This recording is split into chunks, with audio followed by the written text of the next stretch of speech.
if you see this on your screen right now, if you look at the BJP's voting percentage in the assembly elections, it's 42. If you compare that with the Lok Sabha elections, it's 51. So there is a gap between the voting percentage that the BJP got in the Lok Sabha and in the assembly context, whereas in the assembly it's 42 versus 42. There is a massive gap of 51 versus 33, which is what explains why Pradeep Gupta and his team think that it could be 18 to 20 seats in the Lok Sabha election, because everyone, when the conversation was happening in the build-up to the Lok Sabha, the BJP is maxed out in the West, it's maxed out in the North, kahan se aayenge?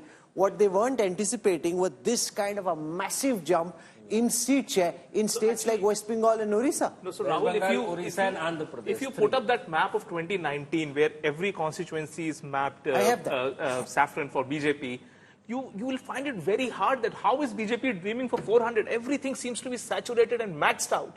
But you miss out on this, spectacularly what Rahulji had identified was this Bay of Bengal belt where BJP's grey zone was there, and then they had plan of action. They kept crafting strategies where they had lost by a small margin. They had their top guns go in and canvas much before this. They chose these. I know one of the guys who handled this. They chose 160 seats, 160. Yeah. It was earlier around 140. They increased it to 160, where they had finished second. Or even third, margin, yes. Second price, and they made various categories. Category A, B, C, D. A was where you have a chance because it's a small margin last time. B, relatively bigger margin. C, but they even went to D, where you had actually lost by a big margin. So in Kerala, for example, or Tamil Nadu, and then you sent, union ministers were told 3 constituencies per union minister. They were told you have to make 1 trip to that constituency per state. So Baramati, Sunday had Nirmala Sitharaman landing up there.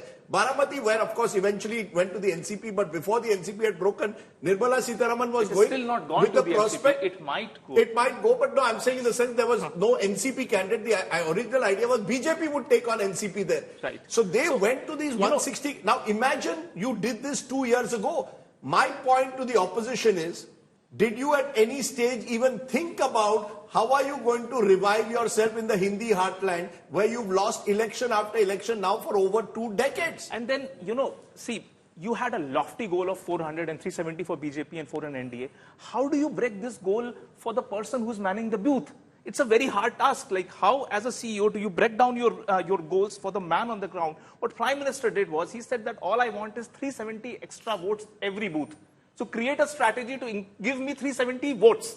Don't worry about 370 seats. That's how he broke the big picture targets into small actionable things. They might not achieve it. They might not achieve, but at least the targets are there. A situation where you have arguably the best or the greatest of all time in terms of a political formation for the ruthlessness and the energy that they bring, versus an opposition that seems quite hapless in trying to deal with them, Rajdeep. And that's really the problem. So you've got an Australia versus Zimbabwe match.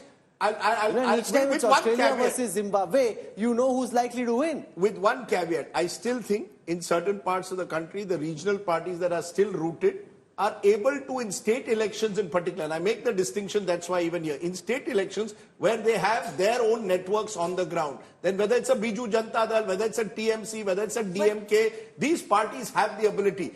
What happens though is when they collapse, like we've seen with the BRS, suddenly the BRS, such a dominant party of Telangana, evaporated. But Rajdeep, isn't that happening this election? Because I think the biggest story of this election is regional parties collapsing, the AIDMK, the BRS, the BSP. In a national election.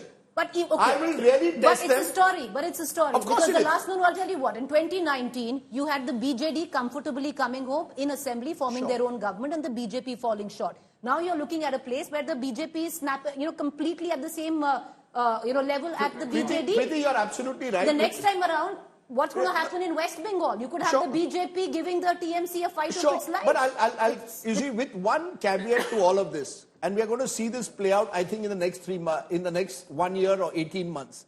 Think about Bihar. Tejasvi Yadav has clearly lifted the fortunes of the opposition almost like a one-man show.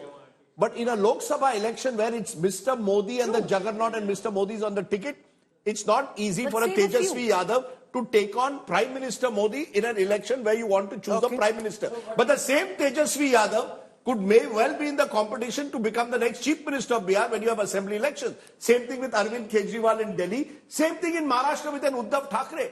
Look, I think state leaders, the BJP's only challenge, real challenge at the moment comes from well-entrenched regional leaders. They are the real challenge. Once they break those... But it's happening, Rajdeep. That's the story in this election. One minute. That's exactly what's happening. No, it's not, as I said, I will test it when it's a state election. When they are pitted for who you want. But where it's happened, just see what... BJD, it's happening. No, ma'am, I'll give you an example of what you are saying, which is right. Think about BRS. BRS has evaporated. Moment BRS evaporates, BJP comes in, occupies the space. Who's on the other side? Congress. Even a ruling Congress, we are ready to take on. Tamil Nadu, the AIDMK is evaporating, where the BJP is taking its place. Yes and no? I will still wait for a state election in Tamil Nadu to see that the AIDMK has evaporated. I refuse to believe. That's why I'm talking about on the basis of our numbers, Rajdeep. On the basis of our numbers, in a national election, the BJP always punches above its weight in states. Tell me something. In West Bengal, now that the election is going to come in, do you not reckon that the BJP is going to give a huge fight to Mamata Banerjee? 101%. And possibly the same result of what we are seeing in Odisha? 101%. The only difference being that in a state election, these leaders have more than half a chance. True. Because then they play on local politics, they play on the loyalty. The Bengali sub-nationalism can work possibly in a state election, cannot work in a national election. That's the one distinction I would make. So, Mr. Rajdeep Sardesai is giving a recipe for, opposition. When you have a pepping hot plate of khichdi, don't put your hand in the middle, you use it from the side. Start winning state assembly elections, and then you get it. I'm not an opposition. If I was to give even half because opposition in any case will not listen to anybody because they already believe they have all the answers. Last 5 years you are doing this, but they are not listening to you. My point is very simple. India is a collection. India is you start winning. How did the BJP come to the top? BJP didn't come to the top overnight by just conquering. Uttar Pradesh's election, for example, of 1990 when Kalyan Singh gets a majority. Then you creep up state by state growing. That's how you grow nationally. Now you've got to have your state leaderships in place. The Congress at the moment doesn't have it. The regional parties have it. So they at least have half a chance.